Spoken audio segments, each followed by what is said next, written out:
I was always intrigued by a saying of Rabbi Nachman that those who practice meditation will not be at all perturbed when Messiah comes. He said that when Mashiach comes, most of the world will be thrown into confusion, but those who have been practicing meditation and prayer to God will be as if waking up from a pleasant, refreshing sleep. And I won't say that I'm not perturbed by what I see going on in the world today, but from several years of particularly studying the end of days prophecies of the prophets and being from having always been totally addicted to the news as a former journalist, I do see that the world is definitely in Mashiach gear right now. Now, one of the good piece of evidence for this is precisely how completely divided our communities are. I think we've got a very good sense of this with the results of the Israeli elections, which didn't decide anything, which showed that the Jewish people are divided into quite a large number of different parties, different perspectives, and nobody really can agree about very much. We see this in the Jewish communities throughout the world, where our communities have been geographically separated because people just fled from their existing communities to go elsewhere, and there's practically no dialogue whatever between different parts of the spectrum, and nobody has any common goal, nobody knows where we're headed at all. I think this is a very important indicator of just where we are at. We are a people that is waiting for something radically new. And Rabbi Nachman also tells a story about a nation that was completely screwed up because people had been going around spoiling everything. The servants of a very wicked king had drawn everybody into lasciviousness, into cynicism, and into all kinds of destructive behaviors.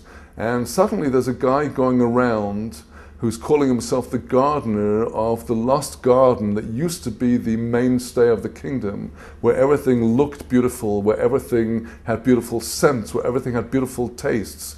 And this crazy gardener is going around and people are getting aware of him but completely discounting what he's saying. And I think that we're at a time where the very idea that has been so discounted and forgotten is precisely the idea that now needs to be brought to the fore, which will actually, most surprisingly, not only unite Jewish people and the people of Israel, but the people of the whole world. And this idea is the idea of the temple, the house of prayer for all the nations, which is prophesied by all of the prophets. Even though this idea would be apparently the most politically incorrect idea to raise at this point, even though the temple idea on the Temple Mount is not at all anywhere on the table in all of the diplomatic and political discussions about the future of Israel and the so-called final settlement, it's clear from all of the prophets, from Isaiah, from Jeremiah, from Ezekiel, from Hosea, from Micah, from all of the prophets, that the destiny of mankind is to have God's house of prayer on the Temple Mount in Jerusalem.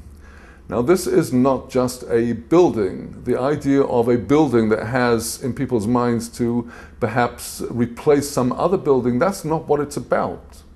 What it's about is the unifying concept that can teach all of us that it's not all take or all give, it's got to be a balance. It's not only right or only left, it's got to be a balance.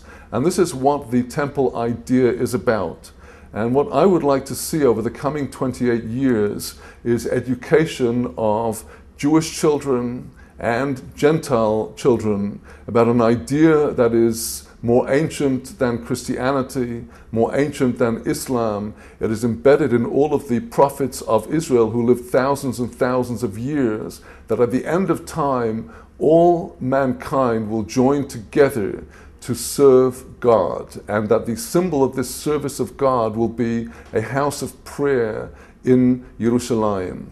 So I would like to see education of a whole new kind, where people before we try to aim Katyushas and missiles to destroy anything, we first teach people about the basic principles of peace.